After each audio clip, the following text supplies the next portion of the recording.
Good evening, everyone. Oh my gosh, this is a bigger turnout than we could have ever hoped of. So thank you so much for being here. I'm Adam Calder. I'm the president of the Jacksonville University chapter of Bridge USA, which we very affectionately call Bridge JAX. I am so happy, again, to see such a strong turnout tonight. I think that the number of people in this room tells you something that I already know, and that is that Bridge JAX is the strongest student organization, fastest growing one here at Jacksonville University. So it means a lot to see you all here tonight. This is our chapter's very first speaker event. We figured we'd go right to the top. But before I say anything else, this event would frankly not be possible without the help of so many people at this university. Chief among them, our university president, Tim Cost, who has shown extraordinary faith in our organization and in me personally by allowing us to do this tonight. So President Cost, I want to thank you very much.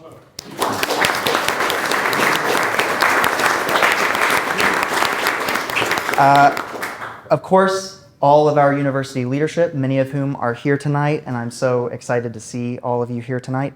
And a few others that I want to mention by name. First, our wonderful Dean of Students, Christy Gover, who is also here tonight. Thank you.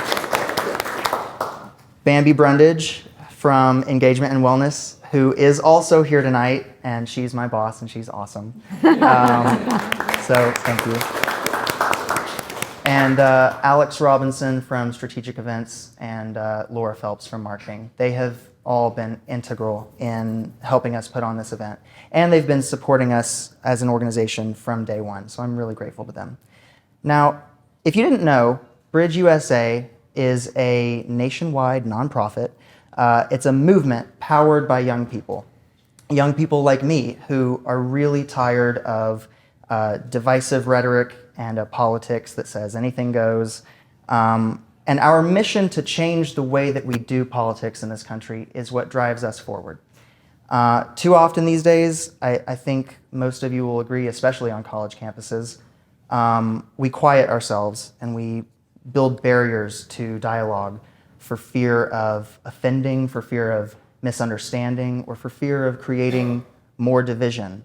And those are totally justified fears and feelings because these days, unfortunately, one of the rarest of occurrences is an open, honest, and empathetic conversation about a hot topic. And I think that that's a shame. So here at Bridge USA and at Bridge JAX, we do things a little differently. We believe in discussion over division. We believe that hearing different opinions is good for you. Ideological diversity is what is our greatest strength, and we do not believe in building barriers to dialogue, to be sure. We believe in building bridges. So that's what we're all about. And it's part of the reason that we invited our special guest tonight. Earlier this year, she was elected on a promise of positivity and of a new day in Jacksonville and in our state. A new day where it's possible to work together and not inevitably fall into partisan bickering. A new day where it is possible to win an election without running any negative advertisements. And one where commonplace setbacks and uncommon tragedies do not result in us hating each other even more. Now let me be clear, Bridge USA and Bridge JAX, we do not endorse political candidates, we don't endorse elected officials or political parties. We don't endorse ideology. We endorse empathy and unity. And politics, perhaps as the art of the possible, but also as the art of the positive. And our guest tonight is here because she embodies those ideals. So what you'll hear tonight is a discussion on the partisanship, the hyperpartisanship, and the polarization that has invaded our country as of late. You'll also hear, more importantly, possibly some ideas on how we and the next generation can help fight it and help fix that problem. And then we'll have a brief Q&A where some of our fellow students can ask their mayor some questions and get some answers. It's going to be a lot of fun, and we should get started. So, ladies and gentlemen, won't you please join me in welcoming our guest tonight, the mayor of Jacksonville, Donna Deegan. Thank you so much.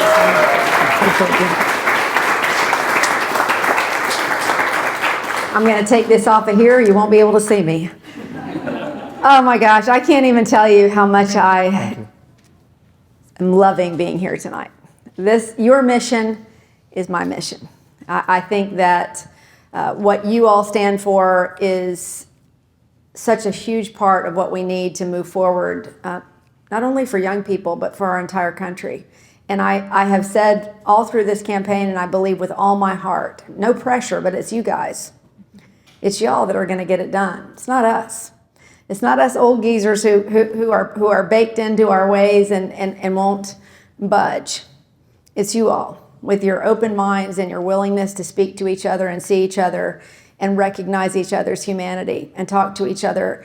You are the way forward. You have inspired me so much. I can't even tell you, I've been waiting for your generation. And so I'm thrilled to be here. So let me just tell you a little bit about how I got here and how I developed the philosophy that I did. And then we'll start our question and answer. Is that okay? Was that what you would like for me to do? Perfect. Okay, wonderful. So as you may or may not know, I am a fifth generation Jacksonville native. My family has been here since, I don't know how many of you have read or know about the Great Fire back in 1901, but we've been here about that long. So I've seen a lot. I've seen this city rise and fall. I've seen it come together. I've seen it fall apart. But mostly I've loved it. And I was so grateful shortly after college to be able to come back here and to anchor the evening news on one of the local broadcast stations for 25 years. And I think that's really where my philosophy of how we should treat each other and behave began. Because you cannot be a journalist in the true sense of the word without truly being a listener.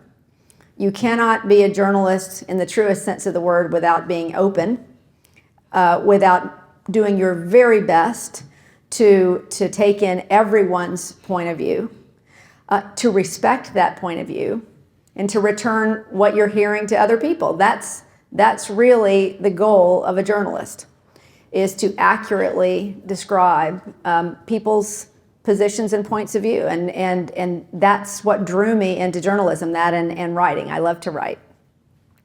So during that 25 years as a journalist, I was diagnosed with breast cancer, not once, but 3 times. And started hearing from women all over the city who were having to make choices between food and medicine. That led me to start a charitable foundation for underserved women with breast cancer. That led me to become immersed in health policy. So I started to really focus on what could I do outside of what I'm doing to make people's lives better. You see how all this transition is happening? So, but it deepened the empathy that I had for people.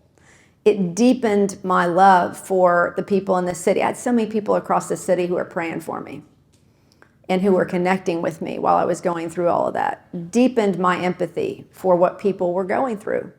And I became committed to trying to change policy to make their lives better. After a period of time, I recognized that's a tough thing to do unless you're in the chair, right? It's a tough thing to do unless you're in a position to really move policy. So you could knock me over with a feather. 10 years ago, if you had told me that I was ever going to be standing here doing this, I would have told you were crazy. Because I'm just going to tell you, it's a whole lot easier. You got to be prepared, but it's a whole lot easier being on the other side of that camera asking the questions than it is being the person in the seat. But the person in the seat, the person in the chair has the opportunity to move the dial on policy. But I brought all of those values with me. And as I've watched politics, I know this organization started shortly after the 2016 election, when really our politics seemed to take a turn for the nastier. And they've always been sort of nasty. But after 2016, it seemed like all bets were off and we all decided we'd just say or do anything. And I became very, very disenchanted with that. And so when I decided to run for office, that was my pledge. And I hired consultants like everybody else does. And they said, you can't win this election unless you go negative on your opponent. It's the only way to win. And I said, well, then I won't win because I'm not going to do it. I said, I have a long relationship with this city. I remember having this conversation with Rick Mullaney from the Policy Center, and we talked about the dynamics of politics.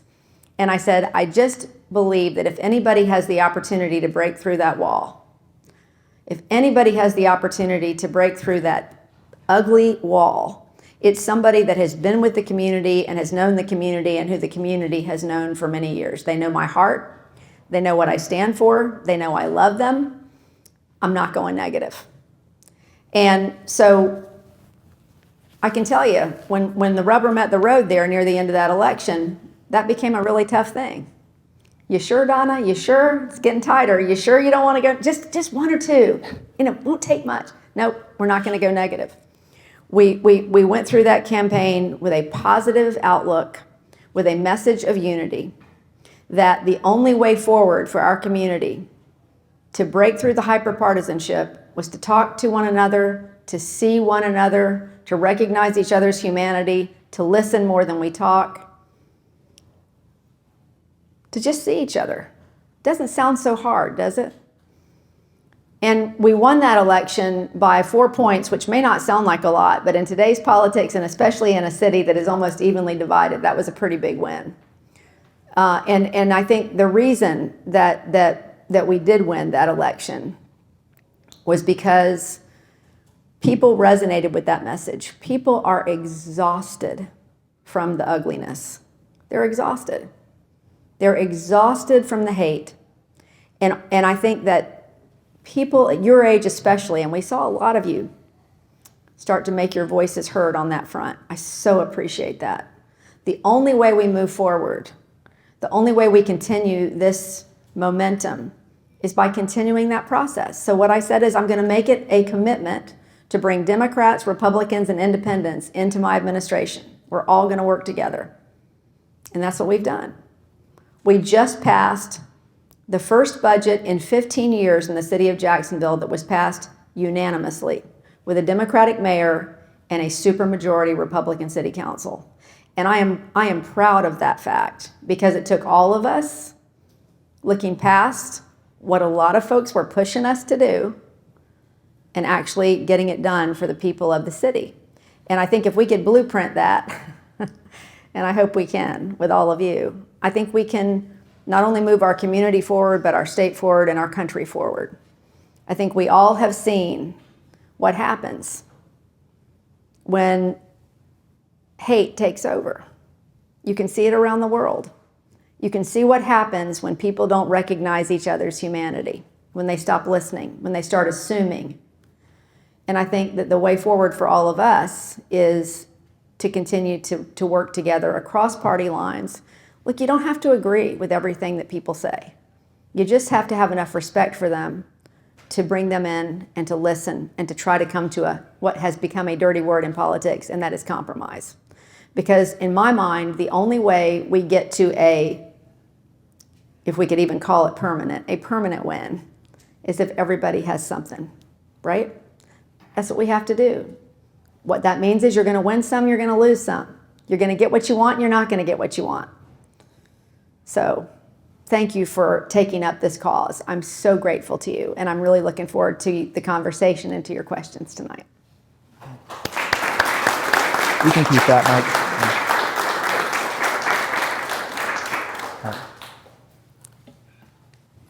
Am I sitting here? You are. I have a mic on. Do you want me to use that mic instead? Well, we'll use these two. Okay, so you want me to turn? You want me to? That's just for the camera. Oh, for the camera. Got it. I'm not familiar with that, so It's all an illusion. Got it. Okay, yeah. Very good. Well, Mayor Deegan, that was beautiful, and I really appreciate everything that you just said there. Welcome back to Jacksonville University, and thank you so much for being here tonight. The next 20 minutes or so will just be a conversation, so everyone can relax.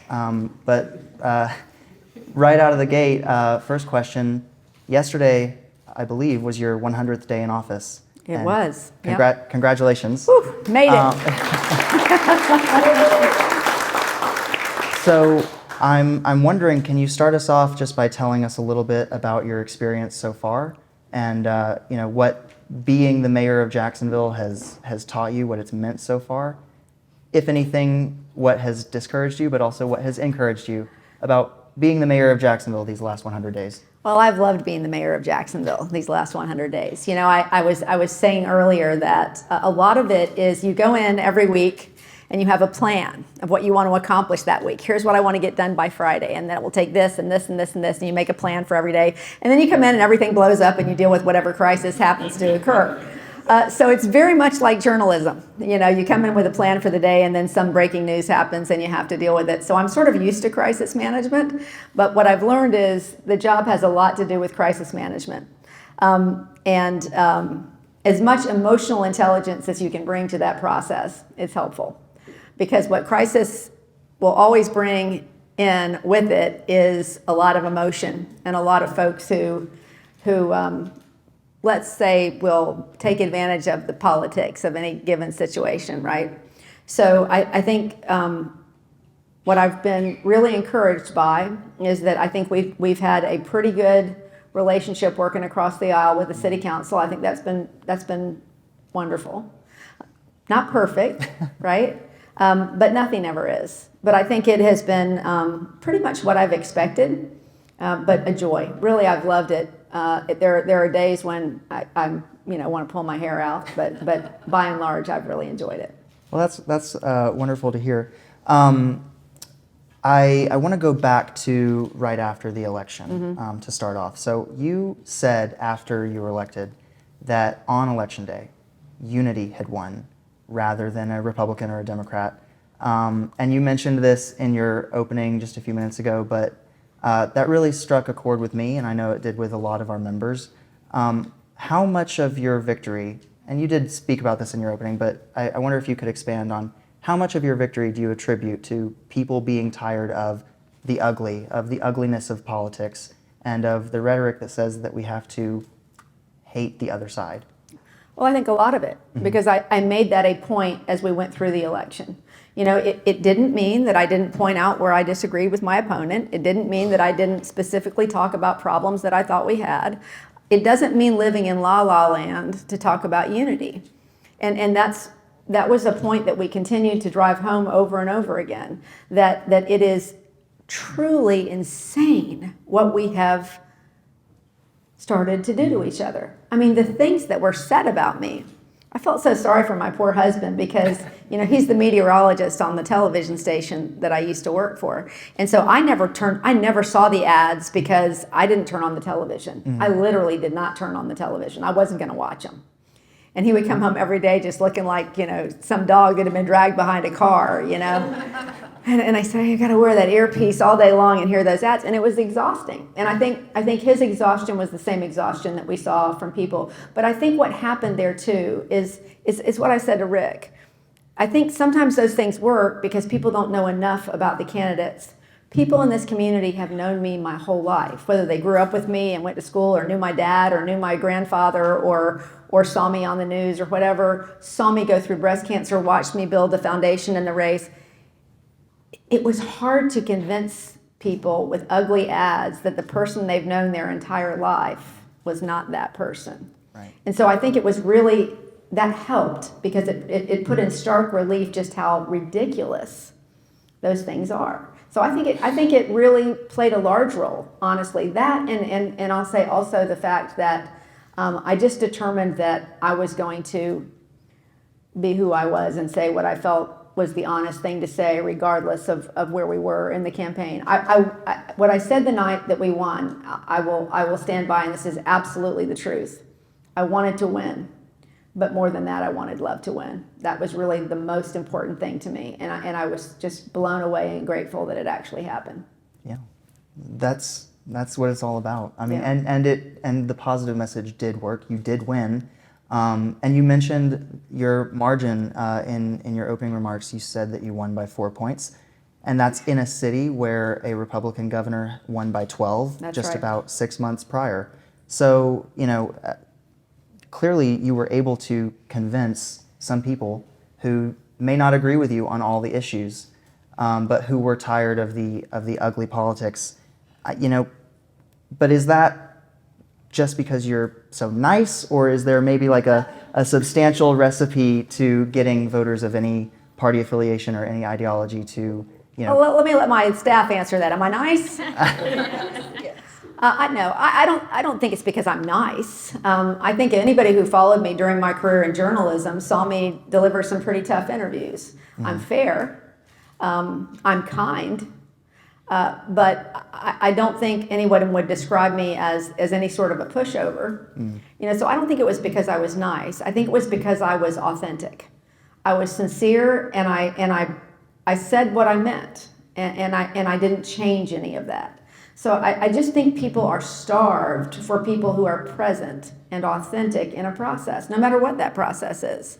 And I think that for me, I really wanted this job because I thought that I could do as good a job as anybody could to bring us together. But at the same time, I went into it with the mentality of, I don't need this job. Mm. I just want this job. And that's a really big difference, right? There's a big difference between wanting something and needing it. And so I didn't feel the pressure to be somebody I wasn't to attain something that I wanted to do. Right. And you are very nice, so I'm sure that didn't hurt. But have you had any difficulties, in getting any of your initiatives through City Council, or meeting any of your goals? I know I don't have to tell you this, but for our audience, the Jacksonville City Council consists of 19 members, 14 of which are Republicans. So, 17 of which are men. Just saying. Has that presented any challenges in actually doing the work of the people, doing the work you were elected to do so far? Look, like I said, I came into the process very clear-eyed. And I remember standing in this room when we had our city council initiation, when everybody came in to be initiated. And I looked at several of the members and I said, I know a lot of you want to seek higher office. I said, what I have going for me is that I never want to be anything beyond the mayor of Jacksonville. So I feel very free to just be and do what I feel is the best thing. I don't want to go on to another office after this. This is what I want to do. And I said, I understand that some of you are going to have to say and do things, or feel that you have to say or do things because you want to go on to higher office, and I get it. So, no hard feelings. Let's just try to get as much common ground as we can and do as much as we can. And I think that's what we have mostly done. We did have an issue in terms of, and look, this is no secret, diversity, equity, and inclusion has been under attack in our state. And I was committed, and I promised during the campaign that I was going to bring in a diversity and inclusion chief, because I think it's incredibly important. We have the most diverse community pretty much in the country. There are a lot of groups that come here, and I don't know if you all know this, but there are a lot of groups that come here and study Jacksonville because we're such a melting pot. I mean, we are so diverse. And so I just thought it was incredibly important to bring all those voices, all those people, all those groups that sometimes are marginalized into the process. And they had been left behind a lot. So we had a situation where there were a few folks on the finance committee that felt that and I truly believe it's because they didn't want to go on record as supporting this position. They defunded the position of my diversity chief that I appointed. Mm-hmm. And so had many conversations over how we would handle that. As a strong mayor form of government, I have the opportunity to move money from one department to another. I can go take vacant positions and move some money around. So it was never a question that I could fund that position. It was I going to ask the entire council to go on record? Because I thought we could get the votes to maintain the funding for that position. But at the end of the day, I decided not to do that. And the reason was because I didn't want to put those folks on the spot with their political affiliates. And I thought, why do that? What's the point in forcing people to do something that will make them look bad with, or force them to make a decision that I don't think is the right decision, either way, because they feel like politically they have to do that. So at the end of the day, we just moved the money over and kept the diversity position. But that's the one area where I think we had some friction. Beyond that, like I said, the entire budget passed, 18 to nothing. So I was really, really grateful to see that. And that was because the truth is, in city government especially, most initiatives have to do with potholes and streets and lights and things that improve people's lives, like infrastructure and our healthcare initiatives and things that we all agree on. So what you saw in that budget that passed was largely initiatives that all of us agreed on. Where we all seem to get stuck is on the social issues, right? That's where the culture wars. So I try to steer away from that as much as I can, while at the same time saying, these are my values and I'm going to move these forward. Yeah. A big tenet of Bridge USA is if you can avoid a political fight, do it. We are not in the business of creating arguments just to make a point. That's it. Yeah. No reason. And Yeah. and a lot of people will do that in politics. Yeah. They just want to make a point, and so they want to make the other side look bad. And I just don't think that's a way. I don't think that's a way forward. And I like how you mentioned the culture wars, and that's a big part of what we hear in the media, but it's not a big part of the substance. And I think a lot of the division that we see, between the two parties is really misperceptions. I think that most people would probably tell you that they're somewhere in the middle. They're not on either pole. But, we hear all the time, we see the media portraying, certain politicians or citizens throughout the country in general as more extreme than most people actually are. Now, we're not going to blame the media, are we? Well, no, it's... I'm kidding. I'm kidding. Sorry, I had to say it. No, I do think that the media is a different animal than it was back in the day, for sure. You have some partisan folks out there that just are driving an agenda, and there's no question about that. But I also think that, and this is the thing I really dislike about politics, is that so much of it has just become political theater. So a lot of folks, and you hear about it all the time, especially the folks that sound the most extreme, you'll see them in the hallway 10 minutes later talking to their colleague.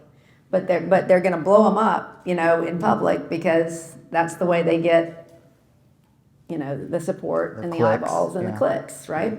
So I think I think that sometimes the politicians play a role in their own perception, even though they may not be that far apart. But that's where political theater has gotten us, I think. So I'll blame the media to an extent, but I think some folks do it to themselves. And I wasn't impugning local media, but no, the Jacksonville local media is superb. But yeah, no, we teach a big part of Bridge USA is we can work together. We can all get behind initiatives, and we can all find agreements, and we can collaborate as long as we come to the table with open minds and open hearts, ready to talk, and we come to the table with empathy. Yep. And that was a big 100%. part of that was a big part of your campaign, was governing with empathy and campaigning not based on the current rhetoric. Empathy, as I say, is a big part of Bridge USA. And you campaigned you wanted love to win. And we can hope for that. We can want that. But unfortunately, there are a lot of reminders these days that there are some among us that just don't ascribe to those qualities and those beliefs. And one reminder this year was the racially motivated shooting at a dollar store in Jacksonville. Mm-hmm. And I know a lot of us were wondering after that, how can we unite this city? How can we come together? How can Democrats and Republicans and independents unite together against hatred? Well, I think it's exactly what we're doing tonight. One of the first things that I did when I heard about that shooting was I drove straight to the scene because I wanted to be able to be with the people that I knew were going to be hurting. And I think it's all about relationships, right? I think if we can stop making assumptions that just because there are definitely issues that we have to deal with. I think we have got to meaningfully address racism. That's one of the things that our new diversity. Does anybody have any water? Anybody? Oh, right here. Right next to me. Sorry. That our new diversity person, Dr. Parvez Ahmed. Excuse me 1 second. Yeah. I'm going to lose my voice here in a minute. Too much talking today. That's your fault, President Cost, for making me Yes, talk. yes. Yeah. He's working on an anti-racism agenda that we can roll out to the entire city of ways that we can talk to each other. There are groups doing that, but it literally is. It's like taking bites of the elephant, right? As long as we're walking in the right direction, it's not going to happen overnight. But if enough of us care enough to take those steps and to keep having these conversations, that's why groups like this are so very important. You know, you said you have 5,000 young people involved in this organization all over the country. Y'all, that's huge. You know, you are now a large demographic group in this country. You got to take that and use it for good. And that's exactly what will do it for us eventually. I don't ascribe to we can't do it. I just believe we've got to be patient enough to continue to take those steps toward each other. I've lived long enough to see the pendulum swing back and forth a bunch of times, right? Yeah. On a lot of issues, on a lot of things. And I think that I think what we are seeing and feeling is really starting to be an exhale from all of this, at least in large part by a lot of us, from all of this ugliness. I think that we are ready for these conversations. I think it's why you're seeing your group grow the way it is, especially young people, because you want to change some stuff, and I get that. And you realize the only way to do it is to talk. Is to talk, yeah. And to have conversations like this one tonight, like the ones that my organization, we meet twice a month, and we talk about really tough topics that you would think are really, really divisive, but once people start talking to each other, it's no big deal, and everybody's ready to share. Well, listen, what one of us doesn't want our families to be safe? Mm-hmm. That we all want the same things. We want a good job. We want our families to be safe. We want a good quality of life. I mean, we all want those things. And so what you said earlier is so true. I think what ends up happening is there's so much misperception when we don't take the time to see each other, right? We make so many assumptions. Never assume about anybody else. I think that's the biggest mistake you can make. So that's why these conversations are so incredibly important. Yeah. I love that. Not making assumptions has actually led to a lot of friendships as a result of Bridge USA. I'm really proud of how friendly all of our members are. And a little plug, if you're a JU student in here tonight, you could come to a Bridge meeting and end up sitting next to a best friend in the making. Who might be a different political party from you. Who might be a little, you might be reading my card, but yeah, I was going to mention we have a lot of friendships across political divides, and so I wanted to lead into this question. Do you have any Republican friends? And I think I know the answer, but if you do, can you share with us maybe the secret to making and keeping friends across political differences? It's mutual respect. But listen, I have a family that's divided. I think most of us probably do, right? So do you still love your family members that believe differently politically than you do? You do, right? Because they're your family, or at least most of us do, right? We have ones that we avoid sometimes, but mostly we do. But absolutely, I have many Republican friends. Yeah. I have many. I spent most of my life, because I was a journalist, as an independent. You have to pick a side to run, right? But that's really how my brain works. I love to learn from everybody, and I appreciate everybody's perspective. So I think that it's that mutual respect. That's really all it is. And I'm not going to say there aren't certain topics that we sometimes avoid. That's okay. We know how we feel. But as long as we respect each other and are willing to listen to each other, we're good. And I've never had an issue with that, to be perfectly honest with you. I have never fallen victim to that, having to divide myself into only people who, I find it sort of, not very challenging to be with people who agree with everything that I say. Well, I don't have that challenge. I have plenty of friends who disagree with me, but yeah. And I love that advice. It's all about mutual respect. Yeah. My family is also very divided, and Thanksgiving's coming up, so I'll use that advice with them in a couple of weeks. Yeah. But yeah, speaking of Thanksgiving, there's not a lot left in 2023 on the calendar until we get to 2024. and it's a presidential election year. Bridge JAX was founded very late in 2020. Just after that, I know that I don't have to, bring up how divisive that was. And Bridge USA as an organization was founded in 2016, just after the presidential election that year. So, Mayor Deegan, if you can, how are Jacksonvillians possibly going to keep the 2024 election from tearing us apart?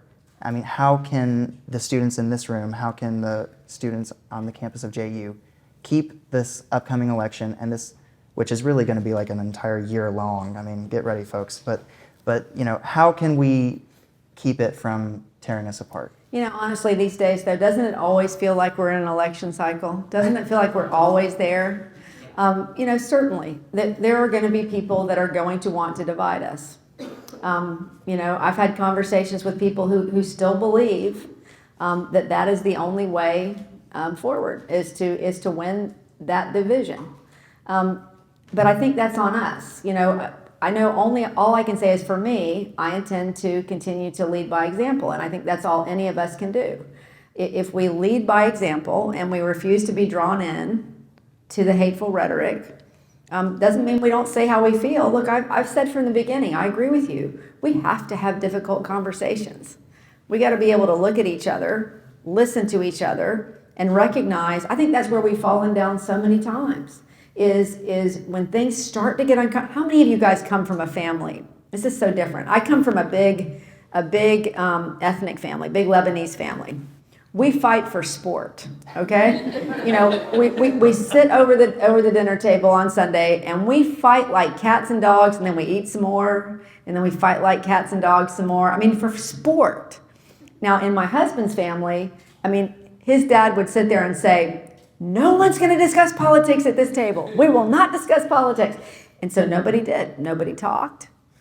So I feel fortunate to come from a family that is comfortable, slinging with each other a little bit. You got to be able to do that, and to still step away and say, I still love you. I still respect you. I still have empathy for how you feel. And I think we have to lead by that example. Look, it's not going to be fun. I'm not going to say that we're not going to see a lot of awful things, because we will. But the more of us that recognize that for what it is, it's political theater, y'all. Half of these people that throw this stuff out there that they say, they don't believe a word of it. They believe it's the way to win.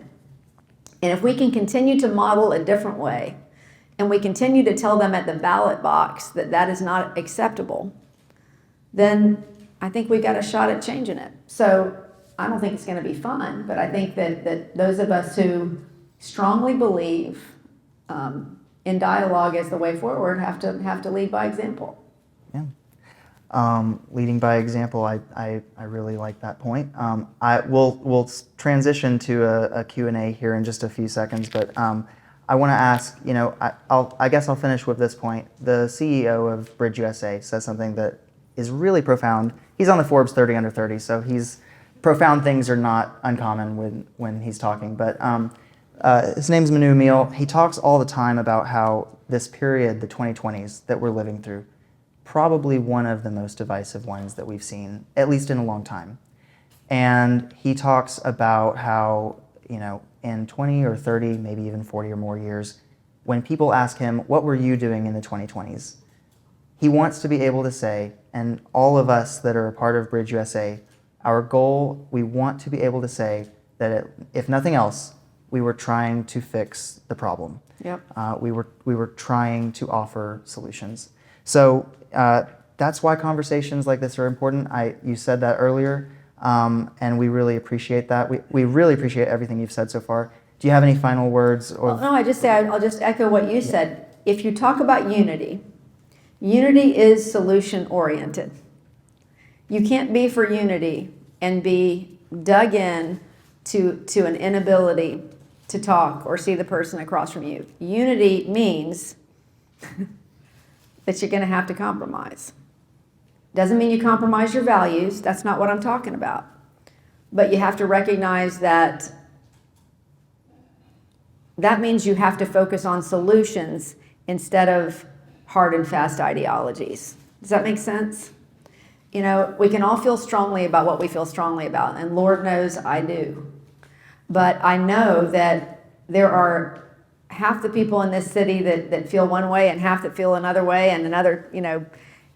You just have to be able to bring everybody in, and you have to recognize you're not going to get everything that you want.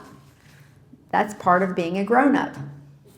So if more of us would just act like grown-ups, I think we'd be in good shape. I really do. That's my only goal, is to act like a grown-up. But, well, Mayor Deegan, I really appreciate everything you've said so far. I now will switch to what I know some of these students have been waiting for a long time, and we'll start with a couple of questions that were submitted. Students had the opportunity to submit questions when they RSVP'd. Some people weren't able to actually save a seat as we are full up. So I'll read the question on their behalf, but our first question comes from someone who is here tonight, and it comes from Georgia Newman. And we have a mic that's coming around to you. Is it turned on? Yes. Okay. Georgia, is that it? Georgia? Okay. So what would you say to someone who is a single issue voter and that is what they base their entire vote on in every election?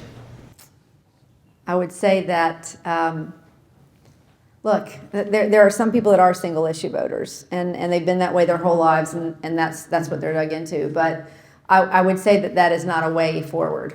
You know, you got to look at the bigger picture. You've really got to look at the bigger picture and say, what kind of a community do I want? What kind of state? What kind of country? And you have to. My philosophy is always do the next right thing, and I think that you have to keep that in mind when you're looking at the choices in front of you.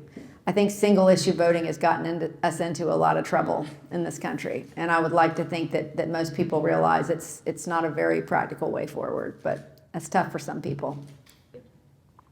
All right. An online question. Sophia, a history major, wants to know, do you have any advice for students that are looking to start a career in public service? I don't think there's anything better on the earth. I learned very early on that service was my love language. It's what makes me feel alive. It's what makes me feel like I'm useful. So I would say to them, you know, get involved in your community, get involved in any way you can and whatever you're passionate about. And if you're like me, your passions will change over time.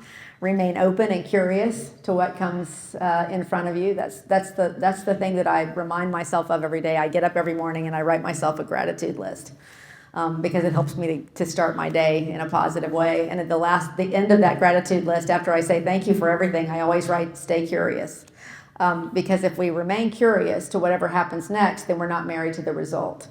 And we recognize that whatever happens, we can pivot and make that a positive thing for the day. So, you know, that may sound simple-minded to a lot of you, but so much of keeping yourself in a positive frame or in a frame where you're open to others or where you're nimble enough to roll with the punches is to have a curiosity about whatever is going to happen next and not say to yourself, if this doesn't happen, then I can't, you know.